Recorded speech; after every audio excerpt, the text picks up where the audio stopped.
Udah.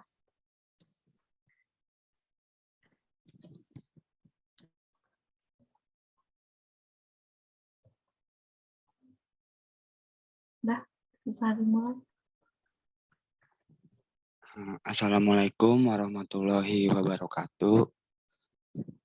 Kami dari kelompok 6 akan menjelaskan tentang kebakaran hutan dan lahan di Provinsi Kalimantan Barat.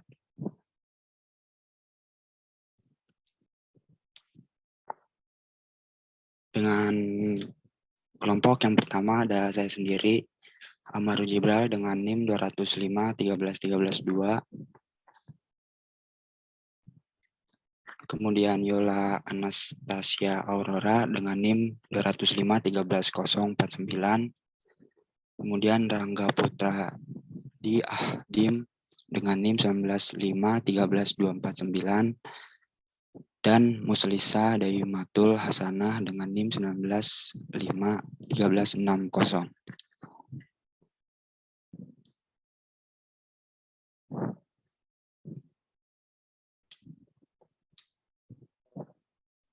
Next. Bentar. Nah, Yang pertama, latar belakang. Hutan salah satu sumber daya alam yang sangat erat kaitannya dengan manusia, karena hutan mempunyai peranan penting bagi manusia dan makhluk lainnya. Kita sebagai manusia sudah seharusnya menjaga dan melestarikan hutan tersebut. Kasus kebakaran hutan dan lahan saat ini menjadi isu perbincangan bagi pemerintah setempat. Dilaporkan oleh SIFOR tahun 2006 bahwa pada tahun 1997 atau 1998, sekitar 10 juta hektar hutan dan semak-semak belukar, terbakar, dan juga ada yang dibakar dengan sengaja.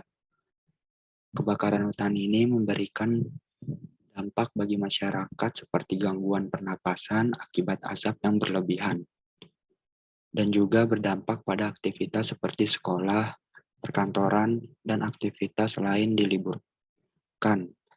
Hal ini menyebabkan efisiensi kerja menurun.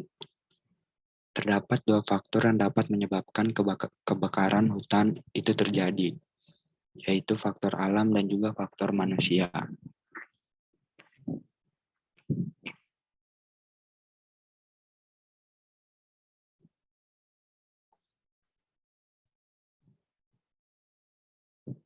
Next.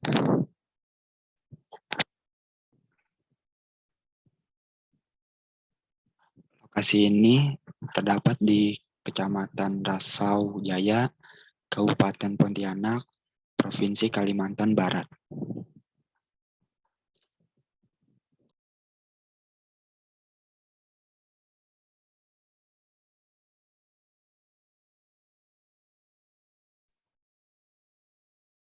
selanjutnya, Rangga.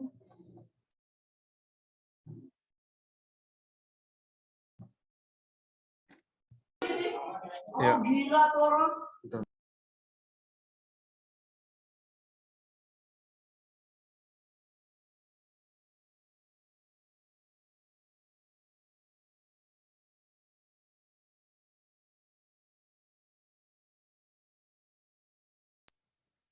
Selanjutnya, penjelasan detail terkait kasus yang diambil pada materi ini adalah kebakaran hutan dan lahan ini terjadi pada musim kemarau, kira-kira pada bulan Juni sampai dengan Agustus. Persebaran api juga merambat dikarenakan suhu panas bumi semakin meningkat, yang menjadikan tanaman dan semak-semak belukar pun kering sehingga mudah terbakar. Dari informasi yang didapat, masyarakat juga telah melakukan pembakaran lahan terbuka tanpa mengetahui bahwa akan terjadinya kebakaran lahan yang menimbulkan asap. Tulisan detail selanjutnya itu luas kebakaran hutan dan lahan di Kecamatan Rasau Jaya pada Desa Rasau Jaya 1 luas kebakarannya itu sebesar 27 hektar, Desa Rasau Jaya 2 luas kebakarannya sebesar 64 hektar, Desa Rasau Jaya 3 luas kebakarannya 86 hektar, Desa Rasau Jaya Umum luas kebakaran sebesar 105 hektar, Desa Bintang Mas luas kebakaran sebesar 48 hektar, Dan Desa Pematang 7, luas kebakaran itu sebesar 34 hektar. Terus untuk total 6 desa yang berada di Kecamatan Rasajaya itu 364 hektar. Next.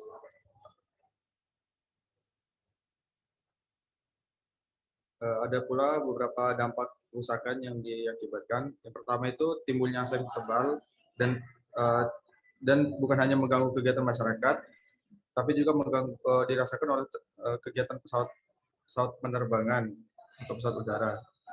Yang kedua, sektor ekonomi juga terganggu sebab nyatanya tindakan pemerintah dalam menanggulangi hal tersebut masih tergolong cukup lama. Dan yang ketiga, titik api yang terus menyebabkan semak belukar, kering, dan mudah terbakar, serta menyebabkan meningkatnya suhu di daerah tersebut. Next. Selanjutnya itu bagaimana kondisi masyarakat di sana dan budaya lingkungan setempat dan kaitannya dengan kerusakan.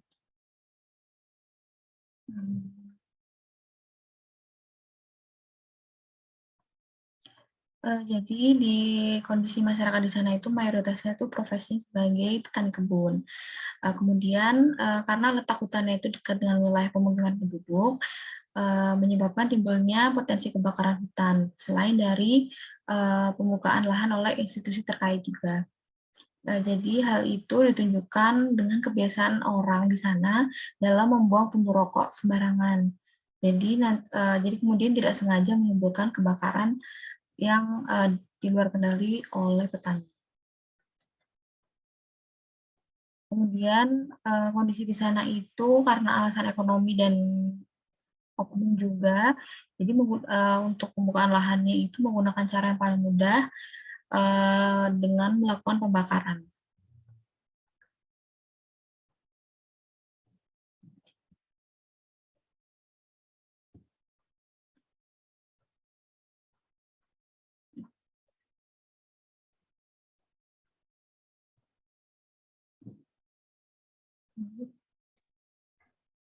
Selanjutnya itu poin tentang upaya masyarakat dalam mengatasi permasalahan tersebut.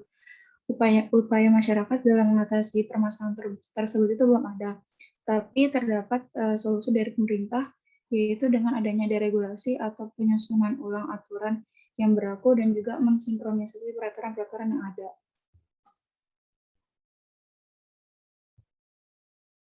Next, Mbak.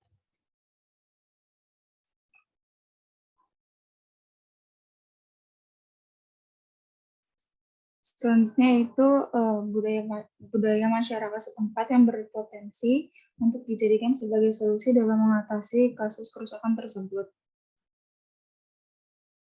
Budayanya itu sudah ada.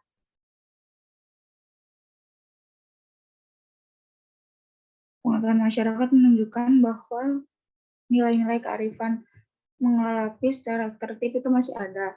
Denda yang diberikan kepada siapa saja yang melakukan pembakaran lahan tersebut akan dan mengakibatkan kebakaran di tempat lain seperti ladang dan kebun karet orang lain, apalagi sampai masuk ke pemukiman mereka. Denda yang dikenakan secara adat budaya terhadap pelanggaran tersebut disebut JIPEN. Besaran JIPEN ditentukan oleh kepala adat sesuai dengan kerugian dan kemampuan si pelanggar.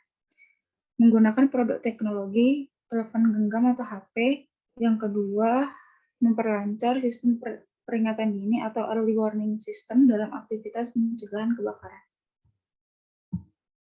Nah.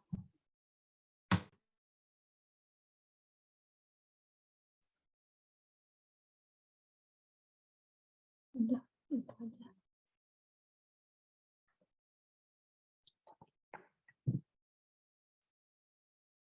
Cukup sekian dari kelompok kami. Kurang lebihnya mohon maaf. Wassalamualaikum warahmatullahi wabarakatuh.